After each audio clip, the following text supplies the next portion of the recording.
pour le 10e atelier régional sur le suivi des projets et programmes de la Direction générale de l'action sociale. Ce sont des projets et programmes qui sont élaborés au niveau central et qui sont mis en œuvre au niveau déconcentré.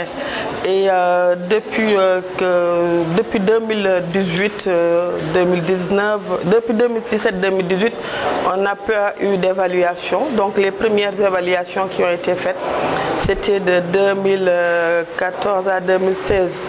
Donc il fallait également revenir sur le terrain pour réévaluer ces programmes de 2017 à 2020 pour voir exactement les impacts des projets et programmes sur l'amélioration des conditions de vie des populations vulnérables avec lesquelles nous travaillons, notamment les personnes handicapées, les personnes âgées, l'enfance déshéritée, les villages de reclassement social, mais également les veuves et les personnes indigentes qui sont vraiment répertoriées comme des personnes à appuyer.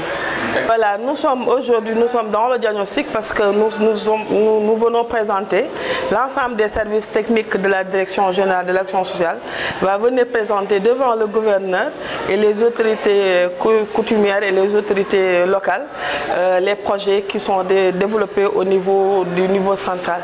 Maintenant, le niveau déconcentré aussi, ça veut dire les services d'action sociale de la région de Kolda, vont également présenter ce qu'ils ont mis en œuvre en termes de réponse par rapport à ce qui a été posé au niveau central et d'une manière générale en termes de demande sociale.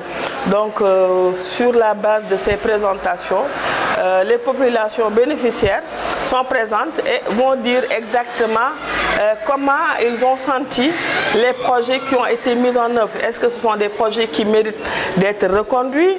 Est-ce que ce sont des projets qui méritent d'approfondissement? Ou bien ce sont des projets qu'il faut complètement abandonner et mettre en place d'autres projets?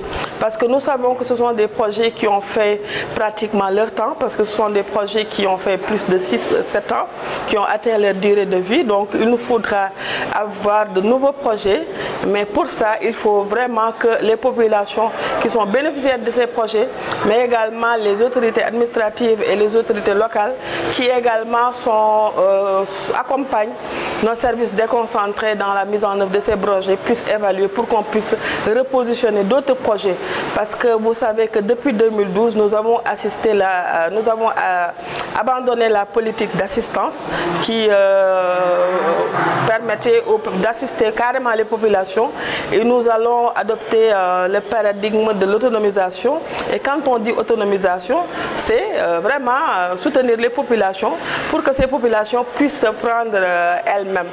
Comment? Par des projets générateurs de revenus, mais également par aussi de la formation, mais également par un ensemble de processus techniques mis en œuvre pour vraiment promouvoir ces personnes défavorisées. Et il est temps d'évaluer ces projets pour savoir comment rebondir sur ce paradigme que nous avons mis en œuvre depuis 2012.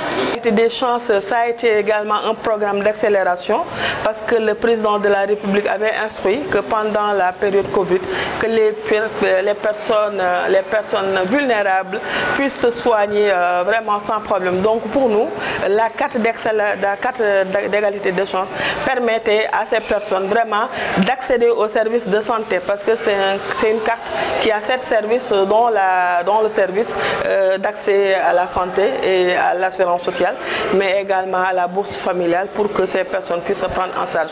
Et cette même carte fait l'objet d'une extension parce que vous savez que nous sommes presque en fin 2021 et l'objectif qui était visé est presque atteint. Donc nous prévoyons pour 3 ans ou 4 ans à venir une phase d'extension pour que presque toutes les personnes handicapées au Sénégal puissent avoir les cartes Et je rappelle que cette carte, ce n'est pas uniquement pour les personnes handicapées qui en ont besoin, parce qu'il y a des personnes handicapées qui n'en ont pas besoin, mais nous pensons que c'est des cartes pour une identification. Donc quand la personne handicapée qui n'a pas besoin et qui est rémunérée, qui a une activité rémunérée, à sa carte, ça lui permet d'être identifié comme personne handicapée.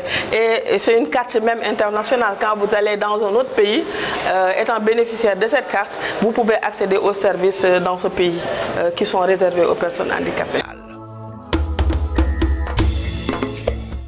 Kolda TV, la technologie au service de la créativité et de l'innovation.